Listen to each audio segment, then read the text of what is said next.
দেশের বিনিয়োগ পরিবেশকে আরও গতিশীল, স্বচ্ছ ও সমন্বিত করতে সরকারের গৃহীত প্রশাসনিক সংস্কার উদ্যোগকে স্বাগত জানিয়েছে গ্রিন পার্টি বাংলাদেশ।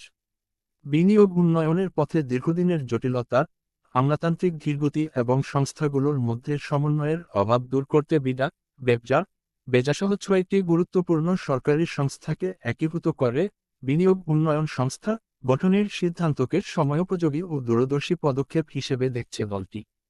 এ প্রসঙ্গে গ্রিন পার্টির বাংলাদেশের চেয়ারম্যান রাজু আহমদ খান বলেন, দেশের বিনিয়োগ খাতকে এগিয়ে নিতে হলে নীতি নির্ধারণ, সেবা প্রদান এবং বাস্তবায়ন প্রক্রিয়ায় একটি সমন্বিত কাঠামো অত্যন্ত জরুরি ছিল। বহুদিন ধরে বিচ্ছিন্নভাবে কাজ করা বিভিন্ন সংস্থার কারণে বিনিয়োগকারীরা জটিলতা ও ভোগান্তির শিকার হয়েছেন। নতুন এই উদ্যোগ সেই সমস্যা দূর করে একটি ওয়ান স্টপ সার্ভিস নিশ্চিত করবে বলে আমরা আশাবাদী।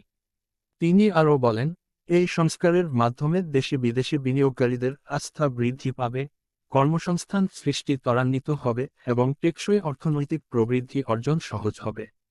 তবে এ উদ্যোগ সফল করতে স্বচ্ছতা, জবাবদিহিতা এবং দক্ষ মানবসম্পদ নিশ্চিত করা অত্যন্ত গুরুত্বপূর্ণ।